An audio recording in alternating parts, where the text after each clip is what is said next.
네, 예청자 여러분 안녕하십니까. 카플러 뉴스 제임슨입니다. 오늘 주요 뉴스 헤드라인부터 전해드립니다. EDD가 한국어 서비스 도입을 본격화했습니다. 오늘 EDD가 한국어 등 9개 언어로 EDD 관련 자료를 모아둔 리소스 웹페이지를 개설했습니다. 연방법원이 대중교통 마스크 연장 조치를 무효화함에 따라 항공사들과 우버, 리프트 등이 마스크 착용 의무화를 해제했습니다. 하지만 LA 메트로는 마스크 착용을 유지합니다. 대한항공이 다음 달부터 티켓 값을 올린다고 합니다. 유가 인상이 이유입니다. PPP 융자를 허위로 받아 융자금을 흥청망청 탕진한 업주에게 법원이 철퇴를 내렸습니다. 20년형을 선고받을 수도 있다고 합니다. 남가주 등 캘리포니아 전역이 극심한 가뭄을 겪고 있는 가운데 LA 주민들의 물 낭비가 심각한 것으로 나타났습니다. 국무부가 한국 여행 정보를 최고 위험 단계인 4단계에서 1단계로 낮춰 한국 여행에 대한 제한을 모두 해제했습니다. 러시아가 우크라이나 동부 돈바스 지역에 대한 대대적인 공세를 시작했습니다. 우크라이나 전쟁의 2막이 시작됐습니다. 국경 밀입국이 올해 들어 폭발적으로 증가해 20년 만에 최대를 기록했습니다. 3월에만 벌써 22만 명을 돌파했습니다. 기계 카와시 도중 차에서 내린 운전자가 기계에 끼어 사망했습니다. 아르헨티나에서는 열차가 달려오는 철로에 떨어진 여성이 기적적으로 목숨을 구했습니다. 직원에게 생일 파티를 열어줬다 45만 달러를 배상하게 된 한 기업 이야기 전해드립니다. 이상은 오늘 전해드릴 주요 소식입니다. 4월 19일 화요일 카플러뉴스 지금부터 시작합니다. 여러분, Let's go.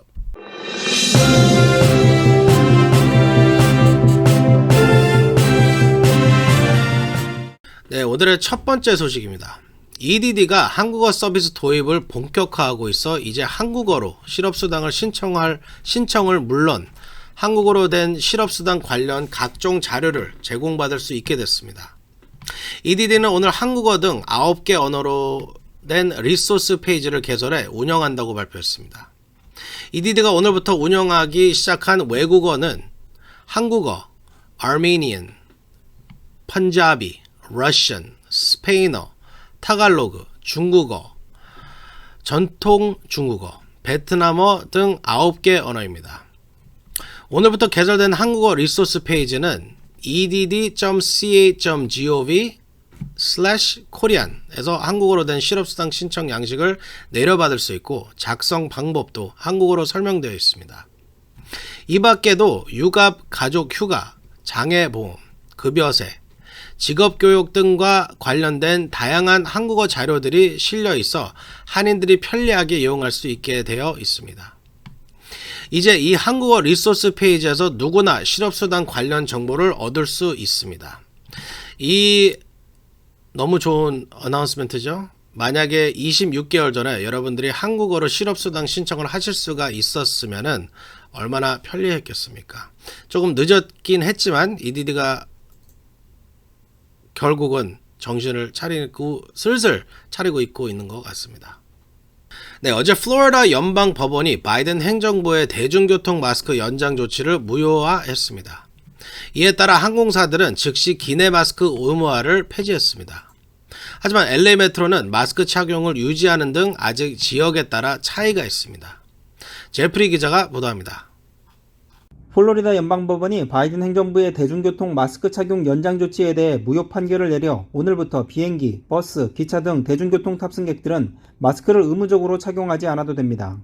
하지만 LA 카운티는 대중교통 마스크 착용 조치를 유지하기로 하는 등 지역 정부에 따라 마스크 착용 의무화 여부는 다를 수 있습니다.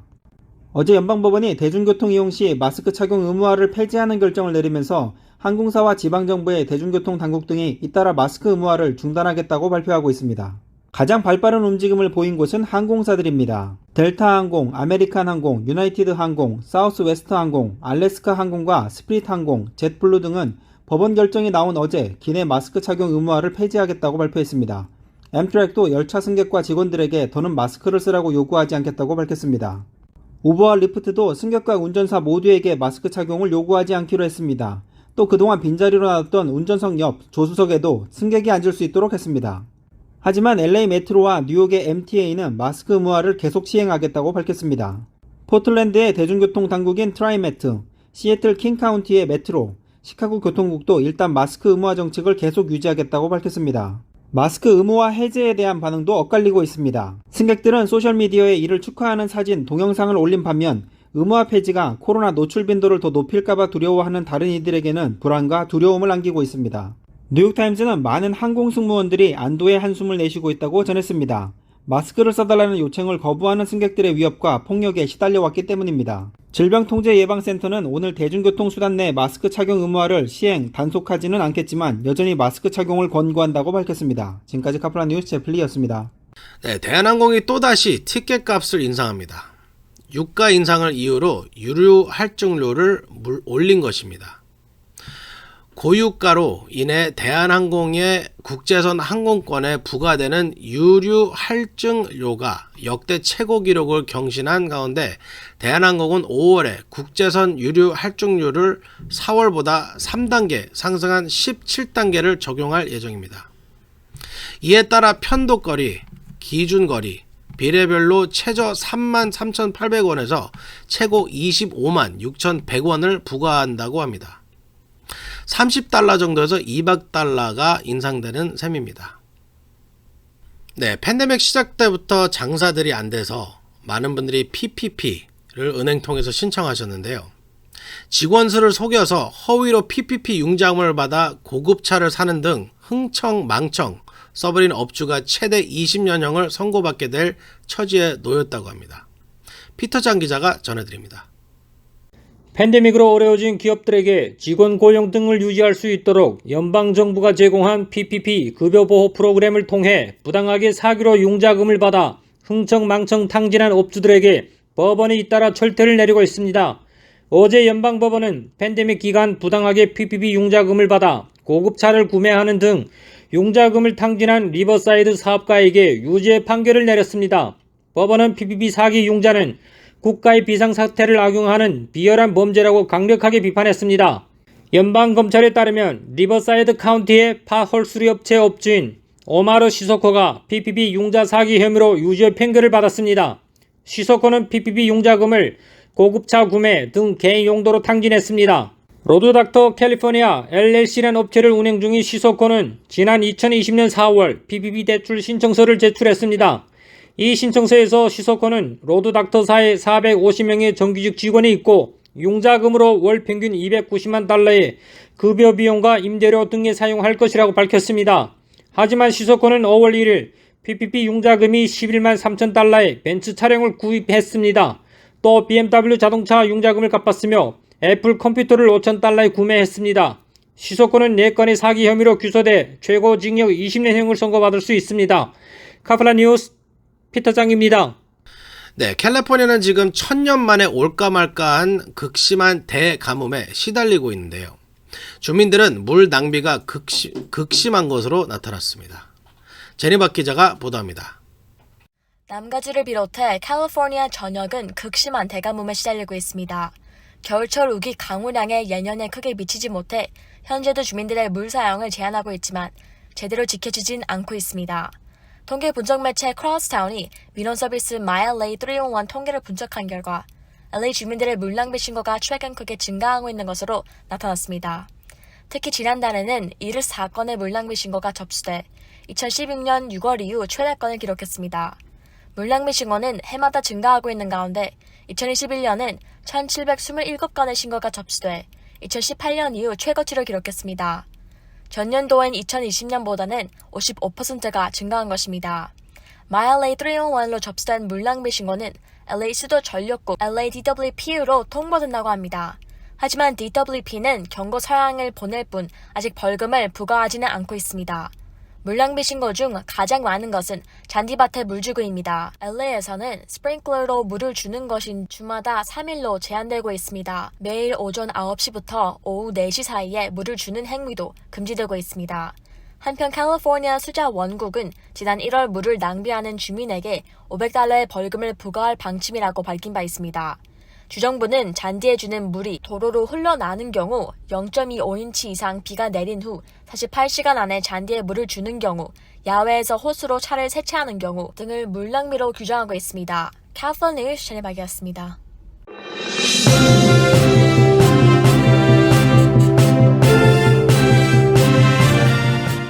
네, 국무부가 한국에 대한 여행 정보를 4단계에서 1단계로 낮췄습니다. 국무부는 홈페이지를 통해 한국의 여행 정보를 최저인 1단계로 하향한다고 발표했습니다. CDC는 어제 한국 등 90개국에 대한 여행 금지 권고를 해제했습니다. 이제 한국 여행이 훨씬 더 자유로워질 것 같습니다. 네, 우크라이나 전쟁의 최대 결전이 될 동부 돈바스 지역 전투가 시작됐습니다. 러시아가 대대적인 공세를 시작하면서 우크라이나 전쟁은 제2막이 시작된 것처럼 보입니다. 돈바스 지역의 크레미나가 오늘 러시아군 수중으로 넘어갔습니다. 피터장 기자가 보도합니다. 우크라이나 전쟁의 승패를 가늠하게 될 러시아와 우크라이나의 최대 결전이 동부 돈바스에서 마침내 시작됐습니다. 러시아는 오랜 기간 변론, 우크라이나 동부 돈바스 전투의 포문을 열었습니다. 젤렌스키 우크라이나 대통령은 영상을 통해 공개한 연설에서 러시아군이 오랫동안 준비한 돈바스 전투를 시작했다며 러시아군 전체의 병력의 상당수가 돈바스 공세에 집중하고 있다고 말했습니다. 돈바스에서 우크라이나 전쟁의 2단계 서막이 열린 것입니다. 러시아는 최근 우크라이나의 11개 전술대대, 병사 11,000명을 보강하는 등 전력을 대폭 강화했습니다. 러시아군이 대대적인 공세로 동부 루안스크주의 크레미나시가 19일 러시아 수중으로 넘어갔습니다. 사흘 동안 러시아군을 막기 위해 싸우던 우크라이나군은 철수했고 러시아군이 시내에 진입했습니다. 인구 19,000명인 크레미나는 이번 최대 결전 시작 후 러시아군 수중에 떨어진 첫 돈바스 도시입니다. 앞서 러시아군은 3월 말부터 돈바스 해방 완성을 새 군사 목표로 선전하면서 북동부 병력을 철수해 동남부로 이동하기 시작했습니다. 이때 루안스크주 위에 있는 하르키우주의 남단 도시인 이지움을 4월 초 장악했습니다. 여기서 40km만 남동쪽으로 내려가면 루안스크주의 우크라이나 통제지역 관문인 크레미나, 루비즈네, 리시찬스크 및 큰 도시 세베로도네츠크가 소재합니다. 러시아군은 이 도시들을 한꺼번에 공격했고 루비즈네가 넘어갔다는 말이 있었으나 버텨낸 반면 그보다 바로 북쪽에 있는 크레미나시가 떨어진 것입니다. 루안스크주와 도네츠크주로 이뤄진 돈바스 지방은 남한 면적의 절반 정도 지역으로 이 중 절반이 친러 세력이 루안스크 인민공화국과 도네츠크 인민공화국을 세워 2014년부터 분리 통제하고 있습니다. 카플라 뉴스 피터장입니다. 네, 방금 영상에서 보신 군인들은 마리우폴을 점령한 체첸 공화국 군인들입니다. 무섭게 생겼죠? 네, 국경 불법 입국이 급증하고 있습니다. 4월에만 불법 입국을 하다 적발된 이민자는 22만 명을 넘어서 20년 만에 최대를 기록했습니다. 연방 세관 국경보호국 Customs and Border Patrol은 3월 한 달 동안 적발된 이민자가 20년 만에 최고 기록을 경신했다고 발표했습니다. CBP에 따르면 3월 한 달 동안 멕시코 국경 남서부에서 적발한 불법 이민자는 22만 1,303명입니다. 2월에 비해 34% 늘은 것입니다. 국경 밀입국이 급증하고 있는 것은 코로나로 인한 규제가 대부분 풀렸기 때문입니다. 그간 이민당국은 대부분의 이민자들을 코로나를 이유로 국경에서 돌려보냈지만 이 규제 시한이 끝나 이민자들이 국경으로 몰려들고 있는 것으로 보입니다. 현재 국경에서 적발된 이민자는 멕시코 국적자가 가장 많았고 쿠바 국적자가 뒤를 이었습니다. 인도주의적으로 입국 체류가 허용되는 우크라이나 국적자는 지난달 200여 명에 달했습니다. 네, 삶과 죽음은 백지 한 장 차이라는 말이 있습니다. 사소한 실수로 험악한 죽음을 당하는 경우도 있고 극심한 사고를 당하고도 목숨을 구하는 일도 있습니다. 기계 카와시를 하다 기계에 몸이 끼인 운전자가 사망한 사건이 있었습니다. 또 열차가 달려오는 철로에 떨어지고도 기적적으로 목숨을 구한 사람도 있습니다. 제프리 기자가 보도합니다. 삶과 죽음은 종이 한 장 차이일 수 있습니다. 사소한 실수로 한순간 허망하게 생을 달리하는 참변을 당하는가 하면 치명적인 사고 속에서도 기적적으로 목숨을 구하는 경우도 있습니다. 이해하기 힘든 사소한 행동 때문에 안타깝게 목숨을 잃는 사고가 지난 15일 샌디에고 카운티 에스콘디도의 한 카워시에서 발생했습니다. 지난 15일 에스콘디도의 한 기계 카워시 업체에서 56세 르네 텍테이 제임이란 운전자가 카워시 기계에 몸이 끼어 사망했습니다. 2014년형 사이언 XB 차량을 카워시 기계에서 세차 중이던 이 운전자는 카워시가 진행되는 도중 갑자기 차에서 내리는 이해하기 힘든 행동을 했습니다. 이로 인해 이 운전자는 차량과 세차기계 사이에 끼인 채 사망했습니다. 신고를 받고 현장에 도착한 경찰은 카워시 기계와 차량 사이에 끼어 숨진 이 운전자를 발견했습니다. 이 운전자가 세차 도중 왜 차에서 내렸는지 이유는 아직 밝혀지지 않았습니다. 한편 달리는 열차에 치이고도 기적적으로 목숨을 구한 사람도 있습니다. 뉴욕 포스트에 따르면 최근 아르헨티나 부에노스아이레스의 한 기차역에서 한 여성이 열차가 달려오는 철로로 떨어졌지만 기적적으로 살아났습니다. 이 여성은 기차역 벽에 기대어 있다가 갑자기 중심을 잃고 비틀거리더니 철로로 떨어졌습니다. 지켜보던 사람들은 비명을 질렀고 기차는 곧 멈췄습니다. 역 관계자들이 달려나와 여성의 상태를 살피기 위해 선로로 뛰어들었습니다. 그런데 참변을 당한 것으로 보였던 이 여성은 무사히 구조됐습니다. 기적적으로 목숨을 구한 것입니다. 이 여성은 휠체어를 타고 병원으로 이송됐다고 합니다. 지금까지 카프란 뉴스 제플리였습니다. 네, 직장에서 직원들을 위해 깜짝 생일 파티를 여는 경우가 있는데요. 깜짝 파티가 모든 사람들에게 즐거운 일은 아닌 것 같습니다. 싫다는 직원에게 깜짝 생일 파티를 열어준 회사가 45만 달러 배상금을 물어주게 됐습니다. 제니박 기자가 보도합니다. 켄터키주의 한 남성이 생일 파티를 열지 말아달라는 경고에도 불구하고 사무실에서 깜짝 생일 파티를 열어준 회사가 이 남성에게 45만 달러를 배상하게 됐습니다. 원하지 않는 직원의 생일 파티를 열어준 대가는 45만 달러 배상금이었던 것입니다. 그래비티 다이어그나스틱스라는 회사에 근무하는 케빈 벌링은 지난 2019년 회사가 자신의 원하지 않았던 생일 파티를 열어 공황 발작을 일으켰다고 주장하며 소송을 제기했습니다. 벌링은 공황 발작을 일으킬 수 있고 불편한 한 어린 시절의 기억을 되살릴 수 있기 때문에 다른 직원들에게 하는 것처럼 직장에서의 생일 파티를 열지 말아달라고 회사 측에 요청했습니다. 그러나 회사는 벌링의 요청을 무시하고 2019년 8월 사무실에서 깜짝 파티를 열었습니다. 원치 않는 깜짝 생일 파티에 벌링은 공황 발작을 일으켰고 생일 파티장에 나와 자신의 차에서 점심을 먹었다고 합니다. 이후 벌링은 동료 직원들로부터 어린 여자아이처럼 군다는 비난을 받았고 또다시 공황 발작을 일으켰습니다. 이 사건이 계기가 돼 이틀 뒤엔 회사는 직장 안전을 이유로 벌링을 해고했습니다. 그러자 벌링은 회사 측의 해고는 불안 장애에 대한 차별이며 생일 파티를 열지 말아달라고 요청한 것에 대해 부당한 보복이라며 소송을 제기했습니다. 법원은 지난 3월 말 열린 재판에서 배심원들은 30만 달러 배상금과 임금 손실분 15만 달러 등 모두 45만 달러를 배상해달라고 평가했습니다. 깜짝 생일 파티는 모든 사람에게 기쁘고 즐거운 것은 아닌 것 같습니다. 카프란 뉴스 제니박이었습니다.